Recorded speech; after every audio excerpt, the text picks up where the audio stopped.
It is a new year. If you could do me a favor, I would love to hear what you guys are focused on this year. What is the number one thing that you're focused on this year? I quit my job and went 100% real estate. Love it. This is the one place where you will get a celebration for quitting your job.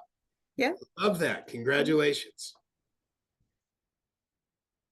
Awesome. Fully self-employed. Love it, love it, love it. Danny, what do you got, man? Just building business. That's it. What's that? Just selling houses. Selling houses. That's the focus. That is the one focus for the year. Selling houses. Awesome. Lots of houses. And is that new? And by that I mean, do you feel like last year you were distracted? Too many goals or too many focuses, if you will? Yeah, last year I had my property in Hartford that I was trying to finish. I was trying to build out a coaching business, selling houses, trying to raise funds for investing. Like it was like I felt like I had like looking back on it, I feel like I bounced a lot. It was like because when you're focused on when you're trying to do like 3 or 4 different things, I feel like when none of them are like when you're trying to build 3 or 4 is what I should say. Doing 3 or 4 different things is fine if they're already built, right? And you already have systems in place and people in place and everything else. But when you're trying to build 3 or 4 things, trying to do them all at the same time is not a good idea. So yeah, it's funny. There's so many analogies around that. Chasing too many rabbits, wearing too many hats, jack of all trades, master of nothing, whatever it is. And it's true. Like the reality is we can only live in a box at a time, which doesn't mean we can't have multiple revenue streams. But to Dan's point, trying to build multiple things at one time is extremely challenging. Number two, everybody has to remember there is a point at which we have diminishing return. This was a lesson it took me a really long time to learn. And I'm not going to lie, I still step in it every now and then. Cassie's smiling because she gets a pretty good peek behind the curtain. And that there is, whether we like it or not, bandwidth is a limited resource, right? And all of us can stretch that bandwidth to a different level, but all of us have a limit at which that bandwidth starts to run out. And that's when we start to get diminished returns. So we might be doing 4 things, but those 4 things combined are getting us less than if we just put 100% focus into one thing. Right. And that's the challenge you have a lot of times when you're trying to build multiple things at once. To Dan's point, it's one thing if I've got one thing leveraged and now I'm creating a new funnel. Trying to do both at the same time, plus life in general, can be extremely challenging. So I love that. Right. There's a reason Gary wrote the one thing and not the 10 things. What else we got? I'm going to be a better accountability partner with Andre. How about that? Oh, look at that, Andre. The man's always thinking about you. No, the main focus I would say for the first quarter is getting my mass license and mapping the city of Dover. Mapping the city of Dover.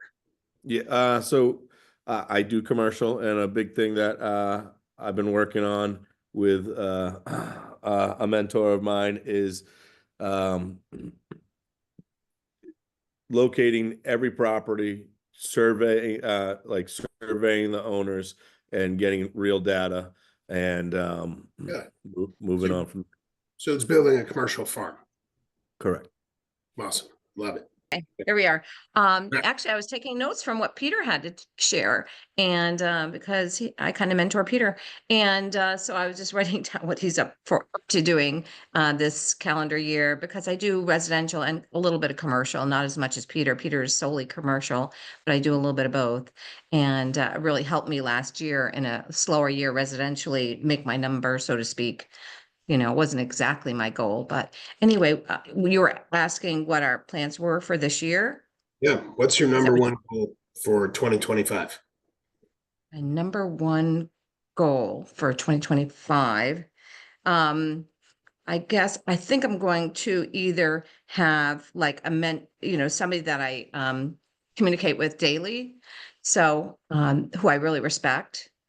And so a senior person that is doing particularly well. And like I said, meet with them at least over the phone for 5 minutes every day, or as often as they'd like me to talk with them, or I may be bringing in a coach this year Yeah. because I haven't had a coach yet. So accountability. Accountability. Yeah. And just my goal is my word of the year is consistency. That's my word of the year, consistency. So did my GPS, I'm finishing my 411 and I'm calendaring everything and I'm going to do a lot better in time blocking. So yeah. Love that. Yeah. Right. Consistency beats charisma every time. Right. The people who win at the highest level, they are the most consistent individuals. Right. They're very process oriented. Exactly.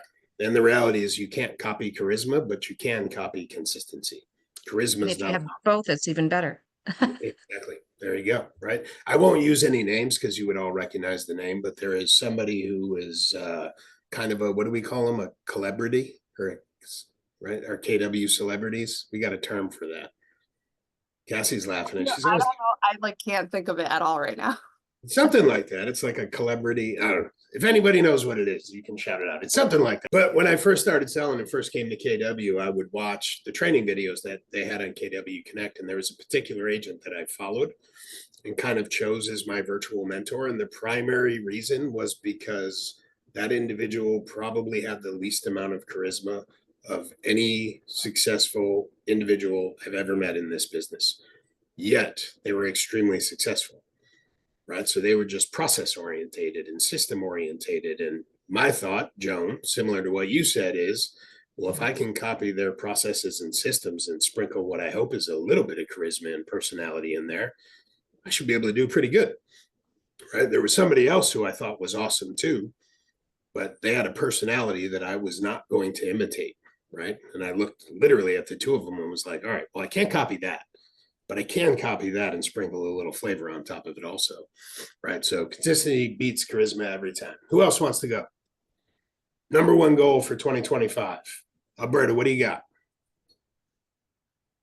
My goal is to list subdivisions, and I went to a town hall meeting yesterday where there was, they were looking for preliminary approval of 158 homes. And I spoke with the developer and it went very well. Still have to work on him. And then there's another subdivision going in that I already started working on, but they haven't even brought anything to the planning board yet. That would probably be over another 100 properties. There was no other agent at the meeting. Love So, that. yeah. Sometimes the answers are so obvious, aren't they? You know what else is funny too? We often think like it's crowded. Like It the road wasn't. to success is crowded. But then you go down the road and you almost always find out it's not very crowded. Right? No. Like a common sense answer. Like I'm going to show up to this planning board meeting for this giant subdivision. It's probably going to be 50% realtors who are there trying to get the subdivision. Oh, weird. I'm the only one here. Huh. I have another idea that I haven't put into place yet, and it's due to the economy and the Airbnb houses. They're usually second homes for people. Yep. They're not renting as much here, and I'm in Maine. And we have a lot of lakes. We have a lot of Airbnbs and VRBOs, and they're just not renting like they used to. So, and they're usually second homes. So I'm thinking that those people might be ready to sell that own those that they're renting out. Love it. Love it. Love it. Love it. So that's a really good example too. When you're thinking about opportunities, think about what is actually happening in the market, what problems exist. And if you can come up with a solution, you just came up with a lead funnel, period. Right. So you knowing that market is restricting and they aren't renting as often, common sense says that means there is an owner of that property producing less revenue and possibly even losing money. That causes pain. We tend to look for solutions to pain. Now you've got yourself a lead opportunity. Love that. And I have a third idea that I think is pretty good also. Okay. I was looking You're for up next, people, buddy. I Go was ahead. looking for people who had liens on their property, tax liens. And if they have several tax liens, then I cross-reference them with the Registry of Deeds and see if they paid them off. And I think those are good candidates to get listings from also. Yeah. So it's interesting you bring up those things, and then I'm going to jump back over to you, Pete. When the market crashed from the banking disruption, right? I was full-time selling real estate. It was before I got into leadership. And I realized really quickly I had been doing everything KW taught me to do. I was lead genning, I was focusing on listings, I was getting listing appointments, but all of a sudden I wasn't getting all the listings because I was showing up with really bad news. Their property value had dropped. A lot of folks were upside down. If they weren't upside down, there wasn't enough equity to do what they wanted to do. So I found myself going to a lot of listing appointments that just decided not to list their house, right? So I had to look up and recognize that market and make a pivot to my lead generation. And I said, okay, obviously I'm still going to work my database, but I got to start focusing on people who need to sell, not want to sell, because this is a need to sell market, right? And then I, as simple as it is, just made a list of who are the individuals who need to sell, not want to sell. And then each week I just started pulling. I would do my regular lead gen and pull one of those groups over. Right. And a lot of that was short sales, bank foreclosures, probate, things of that nature. Those were all need to sell, not want to sell situations. Flippers, where real estate is inventory to them. The longer they hold it, the less their margin. Right. I would argue to some degree, we are in a need to sell, not want to sell market, because we know rates have frozen homeowners into their home. We also know the average time that an American spends in their home has doubled. We've gone from an average of 7 years to an average of 12 to 13 years, right? So if you look at all these factors, there's a good argument that making a list of need to sell, not want to sell is a smart thing to do, because for different reasons, this is partially a need to sell, not want to sell market. Pete, what did you have, man? Just wanted to share with Alberta, since she's in Maine, 2 resources if you're looking to do the development, for sure, is Merida, which is the Maine Developers Association. They have great classes. There's plenty of residential developers in there, but there's a bunch of us commercial agents, but I don't know a single residential agent there. And they put on great classes. And also the Home Builders Remodelers Association, they meet once a month, and there's definitely more residential agents there, but not consistently. So I would definitely, if you're going to go that, I would start tapping into those resources. So with Merida, that's MEREDA or something. MEREDA. Yep. I've been to one of their classes so far, and I actually belong to them. But I've only been to one meeting, one class so Yeah, they far. got a great one about flooding and sea level rising. I think this week they have an economic forecast coming up next month. I think they're great. They're not cheap, but you'd be the only residential agent in that room, I'm pretty sure. I don't think I am, because the Portland office, they have a group of people a whole group of people that belong to it. Not too many was at the class that I went to, though, but you're right, it's great. I learned stuff there in that one meeting that I went to that I never would have learned anywhere else. Yeah, I think the key is, again, consistency. There you go. Being the one that's there every time, building relationships. You got it. Anybody else who wants to share? Number one goal for 2025?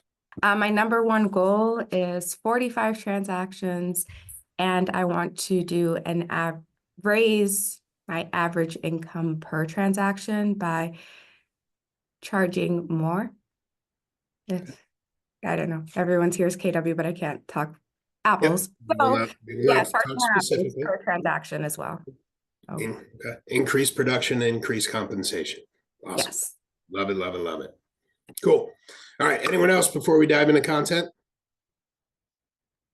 I want to proactively manage my finances and get my asset protection in order, because it's kind of all over the place. Love that. It's almost like I paid you. So I was trying to figure out what we do for the first of the year, right? Beginning of the year, like first quarter, there's always 2 things that I always do. One is to take a look at the year that has passed and really break down the economics. And then what are things looking like going forward? What are all the predictions? You know, what changes are we seeing? What might be coming that's going to affect our industry? But it's a little early for that because it takes a little time for all that data to flow. One of the other things I always do first quarter is I always do a webinar around taxes, right? And different tax strategies as we're going into the tax season. But again, I feel like it's a little bit early for that.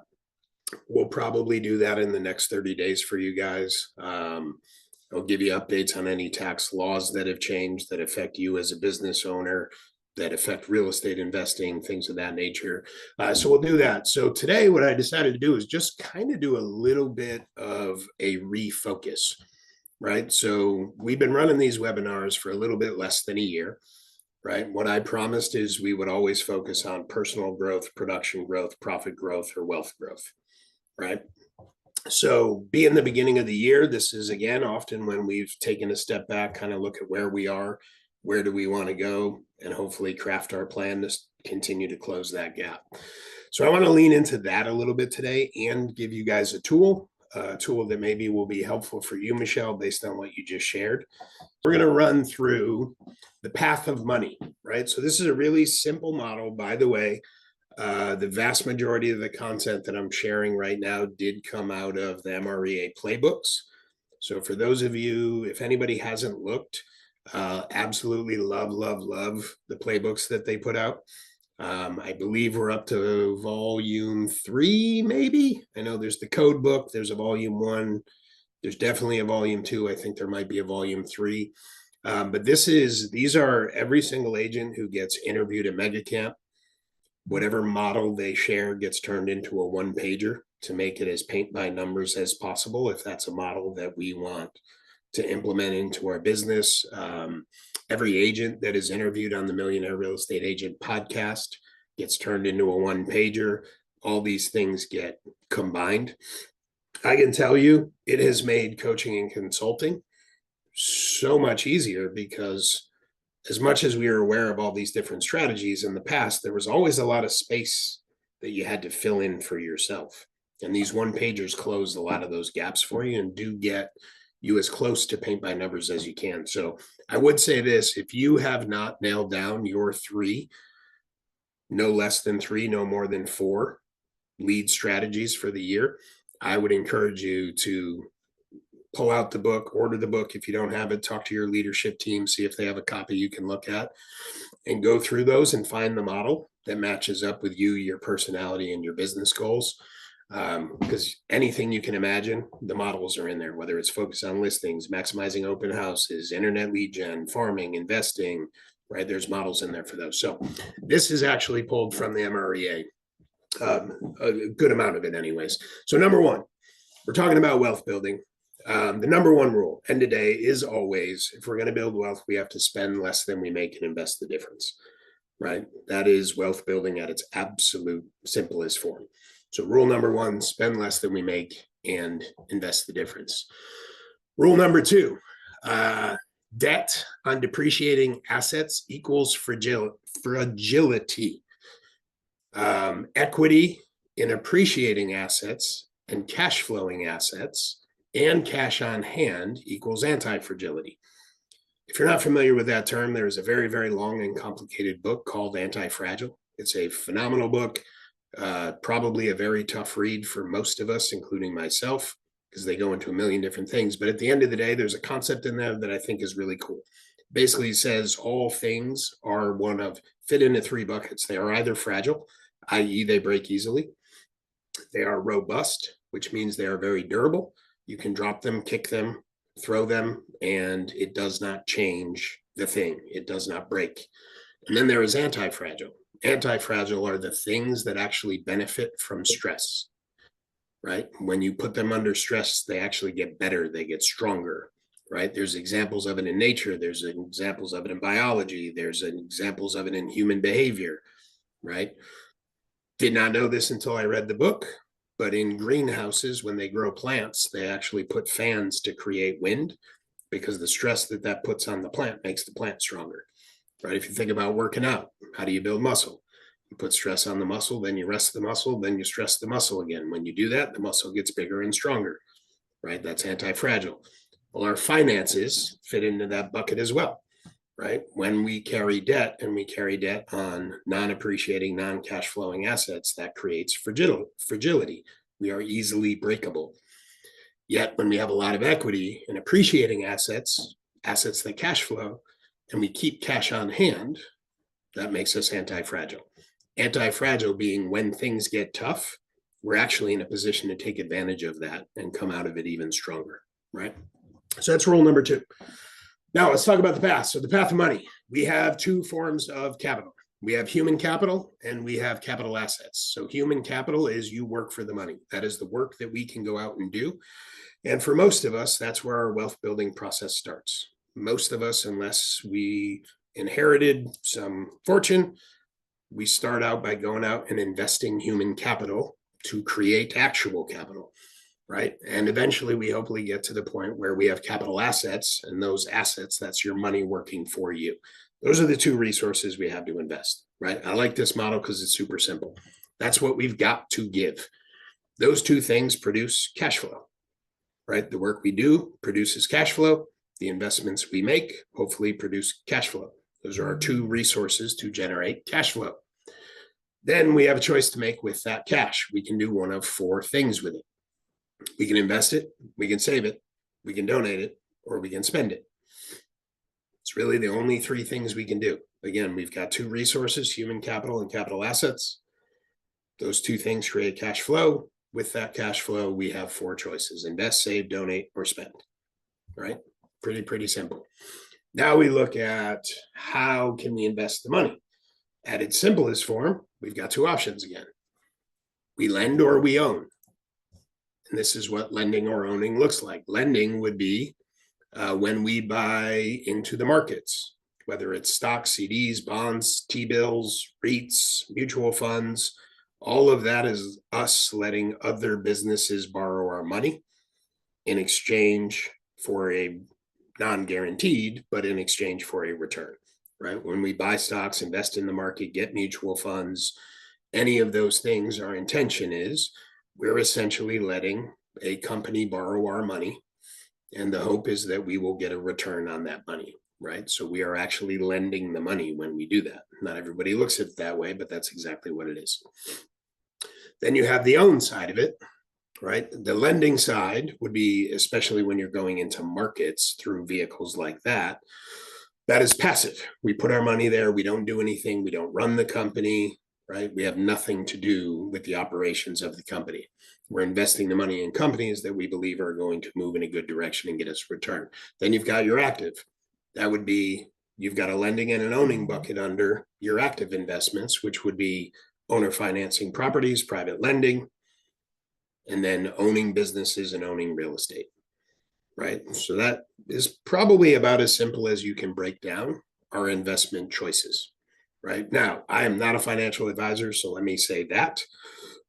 Everybody has their own investment strategies. And one thing that I do believe we all need to think about on the left side of this, when it comes to the more passive side with money market, CDs, bonds, stocks, all those things, it is my personal belief, and it is just my personal belief, that we should strive at a minimum to maximize our pre-tax investments in vehicles like that, right? And the only reason I say that is we all have a tax bracket, right? It's different for all of us depending on how much we earn, but there is a certain amount of every dollar that we earn that we give away, right? We give it to the government so they can do what the government does with it.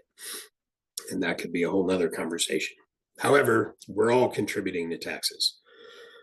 So when you do max out those opportunities pre-tax, you're up day one. If you're in a 20% tax bracket, you could argue you're up 20% the day you put your money there, right? And now that's money plus 20% compounding, right? So I look at it and say, if I'm in a 20% tax bracket, I'm up 20% the day I put my money there. If I'm in a 30, I'm up 30% the day I put my money there. Because if I chose to put the money anywhere else, I would have to give up 30 cents and I would only have 70 cents to invest.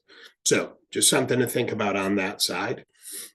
Again, it is only my opinion that those are vehicles we should look to maximize pre-tax, right? And then over on the other side, we have the more active. That is the owner financing, the private lending, owning businesses, which we all do. and real estate investing. All of that is what creates our financial returns. And then from there, we reinvest those financial returns back into capital assets, right? So if you look at just this screenshot here, this is really arguably one of the simplest models for how money and wealth flows in and out of our world that you're going to find, right? It all starts with human capital, asset capital, generates cash flow. Then we have choices to make.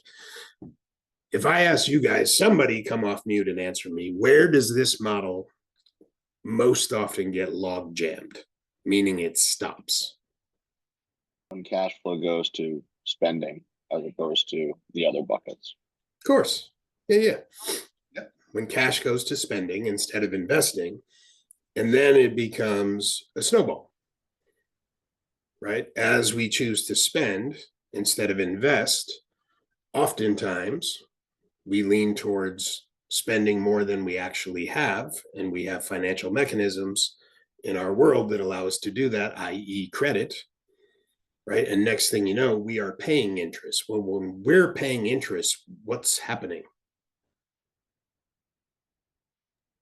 We're losing money. Yeah, we're losing money, we're losing opportunity. And oh, by the way, there is somebody on the other side of this model who is lending that money. They're What are making they money doing? on us. Yeah. They're making money on us. They're making Yeah. money on us, of course, right? Mhm. That's why we always have to remember our entire world, the entire economy is made up of a whole bunch of little micro transactions. And in every single one, there is a producer and a consumer. There's somebody paying money and there's somebody making money, right? When we choose to spend the money instead of invest the money, we're losing the money that we have to pay in interest. We're losing the opportunity cost, or we're taking on the opportunity cost, meaning now we don't have that money to invest. And oh, by the way, somebody else is on the other side of this equation making money on us because they are lending to us, right?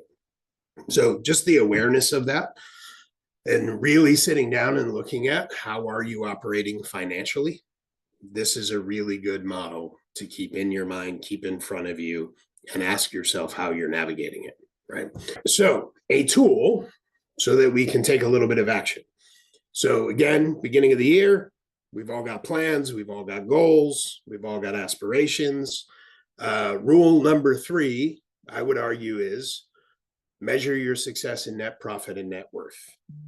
What is not on the screen is not in production volume or units, right? That tends to be the metric that we all want to measure our success by in this industry. And the reality is, Gary always says we need to start with the end in mind, and the end is profitability and hopefully wealth. And production, be it by volume or units, does not automatically translate to profit or wealth. So rule number 3 would be to measure success in net profit and net worth, not in production. Okay. That link will bring you to a net worth tracking tool, right? So it's just basically an Excel spreadsheet. It is nothing fancy or complicated.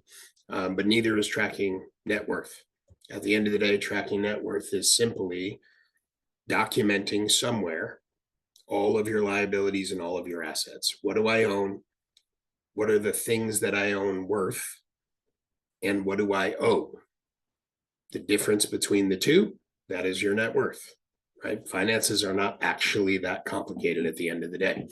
So this tracking sheet is just an Excel spreadsheet that allows you to do that. So we've got some directions on the first tab. Second tab gives you sort of a dashboard that once you put all the information in, it'll show you kind of summary of where you're at and where you're sitting. Third tab here allows you to put in all your assets. You can modify it as you need to modify it, but you've got your cash, your investments, your retirements, your assets. Again, your assets is anything that you own that has value, right? Cash is cash. Right? Investments and retirements, arguably they could fall under the same one, but we have them separated out here. This is going to generate, once you put your debts in over here, we can put in all of our debts, right? So that's our mortgages and our credit cards and our car payments and any of those things that exist in our life. and it'll populate this, and it will populate this, right? So it's just a simple Excel spreadsheet. However, what we focus on expands, we know that, right? If we have a goal to build net worth and to build passive income, which tend to go hand in hand, then we have to have awareness, right? And if we don't have a tool, it's very unlikely that we're going to have awareness. And without that awareness, that's when we just drift and we look back, it's 5 years, 10 years, and we've made little or no progress towards where we really want to go in life. And then here it just gives you, this is manual, but it just gives you a tab where you can track your progress. So you can make notes along the way as to where you are, what progress you've made as you whittle down on debt, as you increase assets. It gives you a place to just make notes along the way so that you can kind of document your path forward and as you move through that journey, right? Now, rule number 3 is measure success in net worth and net profit. We talked about that. Rule 4 is don't DIY your financials, right? We all run businesses. At the end of the day, if you don't have a profit and loss and a budget, I would argue you have a hobby, not a business. It may make money, it may not, but it isn't a business if you're not tracking your profit and loss. If you don't have a budget, those are basic business behaviors. So however you do that, the likelihood, there are some rare unicorns out there, but the likelihood of most of us, the way we're wired, actually keeping a profit and loss and a budget on our own is highly unlikely, right? We have to remember managing your finances when you have a jobby job is a very different thing than managing your finances when you own a business. When you own a business, you have a million different things on your mind and on your calendar that regular people with jobby jobs don't have. And that all consumes bandwidth. Managing of our financials from a profit and loss and a budget standpoint becomes the thing that we back burner all the time because it feels important, but not urgent. Meaning, I get it, I know I need it, but I'm not going to die if I don't do it today. I'm not going to die if it doesn't get done this week, right? It feels less urgent, yet it's the thing that has one of the greatest impacts on our ability to have a business that actually generates enough income for us to go out, live the life that we want to live, and achieve all our other financial goals. So don't DIY it. Find a platform, find a system, find a person, find somebody, right? I have multiple businesses. I have P&Ls for every business. I have a P&L for my house. Do I do the P&L? No. And candidly, would I if I didn't have someone else to do it? Probably not very well, right? I'd probably have the same struggle. So just don't DIY. Again, find a tool, find a system, find a person, but don't DIY the financials on your business, okay? So a little bit of homework. We gave you a tracking sheet, right? We always say education without action is entertainment, and hopefully you're not here to be entertained because I don't think I'm that entertaining. So hopefully you're here to actually learn and take action. So a couple quick steps. 1 is the where am I now? Everything starts with where we are, where do we want to go, and then how do we create a plan to get there? So the number 1 thing would be complete your net worth sheet, right? Add your assets, put the values of all those assets. Number 2, add all your liabilities, mortgages, credit cards, all those other things. And this is the hard part, make a date for yourself on a monthly basis to go in there and update it. A monthly basis might, depending on your situation, feel excessive. Number 1, it's not a lot of work, right? It can be a Sunday morning, 15, 20 minutes, a half an hour. Yet, if this is important enough, if building a life by design, creating passive income, having net worth, if it's actually important and it's not just an idea in our life, then we're willing to spend a little bit of time on it once a month, right? If we're not, then we just need to acknowledge it's not actually that important to us, right? So updating it on a monthly basis keeps it at the front of your mind, creates the awareness and the motivation to keep working on improving it, because the reality is building wealth is like watching paint dry. Everybody loves to think it's a rocket ship like this, and it's not. It is a slow and steady 1% better, 1% better, 1% better process that compounds over time, right? So you gotta have the awareness and the consistency, which seems to be the theme today. And then second, where am I going? what is the goal? So what is your net worth goal, your passive income goal, and what is the realistic time frame? Here is where I'll pull another quote from Gary. Gary always says, see if I mess this up, because I seem to mess up all the direct quotes.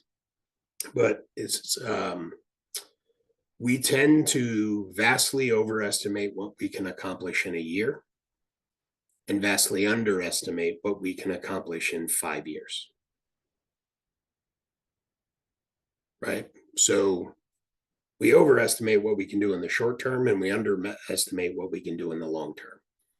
So when we're thinking about our net worth and our passive goal, one, don't be afraid to set a big goal. If you're serious about it and you're willing to put a realistic amount of time into the endeavor of building that wealth and that passive income, it is likely attainable regardless of how big it is. So one, don't be afraid to set a big goal, and secondly, you do actually have to allow a realistic time frame in order to be able to get there. Right? And if you have the goal and you have the time frame, now we can look at our business, we can look at our personal life, and ask ourselves if the two support the long-term goal. Right? Because the passive income and the net worth is really a long-term play. Whereas the profit of our business, in the grand scheme of things, that's a short-term play. That is, what am I going to do in my business today, today, this week, this month, this year, in order to generate the income that is going to allow me to go out and do all the other things that I want to do in life. It is that after the profit is generated, it is what we do with that money over time, right? Warren Buffett, and I don't know the exact numbers, but it's something insane. Like the percentage of Warren Buffett's wealth that has come in the last 15 years, because he's 80 some odd years old. He started investing, I believe, when he was in his late teens or early 20s. And even Warren Buffett will say the secret to his success was time on task over time. Had he started later in life, he would not be the most successful investor. But he started so early, and so much of his wealth came later in life because he played the game for so long. And now he's one of the wealthiest people in the world, but it was a time on task game, right? Goes back to consistency. So actions, if you guys want to take some notes, take a snapshot, these are the things I would encourage you to do. And these are not massive projects, and they shouldn't be, right? It's just a matter of putting a little bit of time on your calendar. Number one, complete the net worth tracker, right? If you sit down, good majority of it, you might be able to do off the top of your head. If you run out of time, great. Just revisit it next week and fill in the blanks and keep doing that until it's full.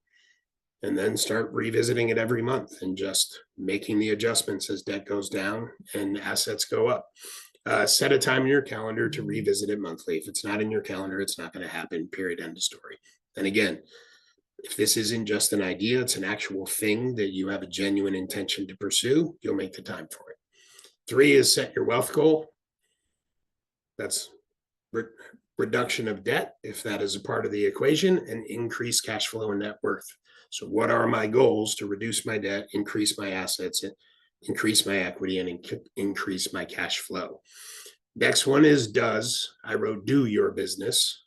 Does your business goals, or no, I'm sorry, that is right. Do your business goals support your wealth goal, right? If I know where I'm going, now I can look at my business and say, I want to get here by this time. In order to do that, I have to achieve X. Does my business generate the income to do that? If not, okay. What do I have to do differently to be moving in that direction and have a reasonable time frame, right? If we need our business to do twice what it does currently, it is not impossible that we can do that in a year, but depending on the size of the business, that might be a journey that is longer than 12 months, right? And 5 is, do you have a system in place to manage the financial side of your business so that you can ensure the proper amount of profit comes out of it, so that you can go do the other things that lead to the net worth, the equity, the cash flow, right? So those would be the 5 steps. Okay, so we just gave you 4 rules that when you follow consistently will lead you to a better place financially as far as passive income and wealth. We gave you a tool that hopefully if you leverage and use throughout the year will help you to create that awareness and make sure that you're moving in that direction, and 5 simple steps that you can implement to make that path more purposeful. Okay, so hopefully all of that is helpful as kind of a reset as to why we're all showing up on these calls, right? Because again, the goal is always personal growth, production growth, profit growth, or the growth of our wealth. So hopefully this is a good reset for us at the beginning of the year. And we can take a little time to look at the goals that we did set and make sure they align with those long-term goals. And give me at least 2 ahas before we go. Which, by the way, before you go, I feel like I have to share this every time because I just learned it recently. Do you know what AHA stands for? No. So I've been with this company forever and we say ahas, and I just thought that's what it meant. Like, oh, aha, that makes sense. It's actually agents helping agents, because when we share what we learned, it helps other people learn also. So AHA stands for agents helping agents. So Okay, thank you for great. stepping up to help all the other agents on the call. You're welcome. So my background is I was an accountant, graduated with an accounting degree, and I do all my financials, do my taxes, do everything. And what did you say? Outsource it, basically, is what you said. Don't I forget how you said it, but basically what I'm hearing is just outsource this. I don't have Don't to be my DIY. own accountant. Don't Yeah, DIY. don't do it yourself. Yep. Yes, And even if I have the chops, which I graduated from college in '85, how much is that still relevant? well, and here's the other thing too. So you're right. I'm respectfully going to call you a unicorn in our industry, right? You are wired to actually do those things. And not only did you have the wiring and the knowledge, right? Yet we still go back and go, is it the best use of my time? Because the minute you can look up and go, you know what, I can get someone else to do it who can likely do it better. And the dollar per hour rate that I earn when I'm out doing something eyeball to eyeball to grow my business is greater than me doing that thing. Then as long as we can afford to leverage it, we should leverage it, right? Yeah. Just because you can Yep. doesn't mean you should, right? So I Yep. love it. Thank you. Thank you. Joan, you're off mute. I don't know if that's on purpose. Yeah. Then Well, Pete, my I got aha you next. was to start with a P&L. So kind of like Janine, surrounding finances, to start with the P&L, because then that establishes your spending, what your budget looks like. And you really need to plan up front what you are going to spend on that year. And you can readjusting it monthly. I think that's great. So looking, maybe you spent more than you wanted to in month 1. And so you have to spend less in month 2, or vice versa. But I think, that was an aha for me, starting with your P&L to know, really what you're looking at, and to make your goals for the year. I love So, that. I love that. And yeah, I want to add thanks. to it. One of the misnomers is people tend to think a P&L doesn't actually affect their business. It just documents their business. So people tend to look at it as all a P&L does is document what I did and allow me to file taxes. And that's not actually true. You could argue early when you first start on a P&L, you're documenting your financial activities. But as you start to take it in and understand it, all of a sudden you have awareness and you start making different decisions that increase profitability.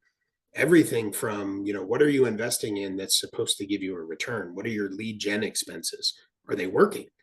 Well, if you're not tracking ROI, you don't know if they're working. We go by feeling. It feels like they're working, right? All of a sudden you start tracking these things and you go, wait a minute, I spend money here and I'm not getting a return. I spend money here, I'm getting a great return. I'm going to move that money. I'm going to stop doing this and invest it here. Now, all of a sudden you have more leads and more clients and more closings, right? You look at your expenses and you control them better. You look at, right? We had with RE Profit, we had a client recently. This was really fun. I was talking to one of our profit assists, and she was talking about a client who looked at their profit margin. They were going through the P&L together and their cost of sale was really, really high. And the agent asked, well, why is my cost of sale so out of whack?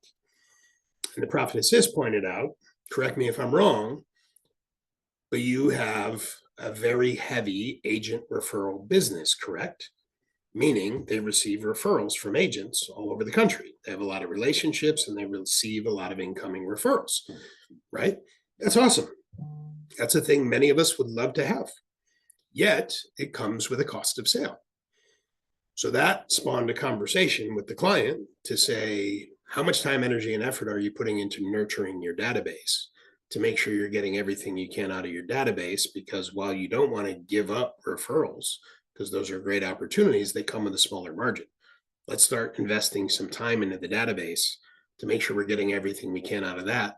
Fast forward 12 months, and they massively improved their cost of sale, which completely changed their profit margin. Right? Like those are the things that we start doing once we have a P&L, right? First we have it and we don't know what it is. Then we learn to read it, and eventually we learn to write it. Right? Pete, what do you got, man? My aha was a reminder of when you said, put time in every month. I was doing it on Sundays. That's a horrible day for me. That's a day for me to relax and not put all those things in my mind.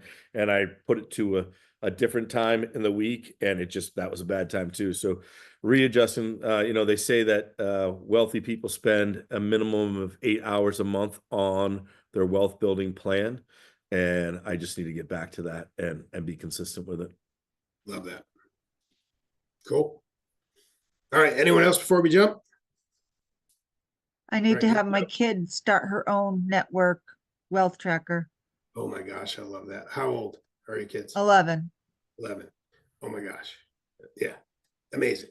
Like that is the biggest gap in education. Like nobody, if you don't go out and seek financial knowledge, you don't ever get it, which is wacky, right? Where we live in one of the largest economies, one of the wealthiest countries in the world. Yet we don't actually teach our children anything about money and wealth, right? We're busy teaching them a lot of other things that certainly have value, but for some reason we're not slowing them down and teaching them those things. And by the way, I mean, we all as adults, if we have children, have the ability to set up investment accounts for our children and make contributions to them. We will talk about it when we do the tax pieces. There's ways to do that pre-tax. Oh my gosh, the impact that has on their lives long term, because it goes back to the Warren Buffett thing. If they're investing that early in life, the impact long term for them is massive, absolutely massive. So I love that.